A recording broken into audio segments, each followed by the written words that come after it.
Hey guys, I'm out here hanging out in the snow and I made a scarf for St. Patrick's Day, and it just has these big fluffy flowers on. Probably need to, looks like it got a little fuzzy on it, and they're both different.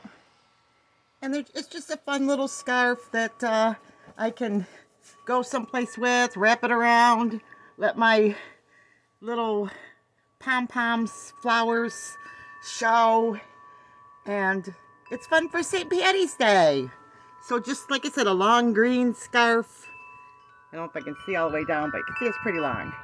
So there you guys go. Little St. Paddy's scarf. Look at the wind blowing out here. We're starting to get some real serious winter here up in upstate New York. I don't know if you can see that.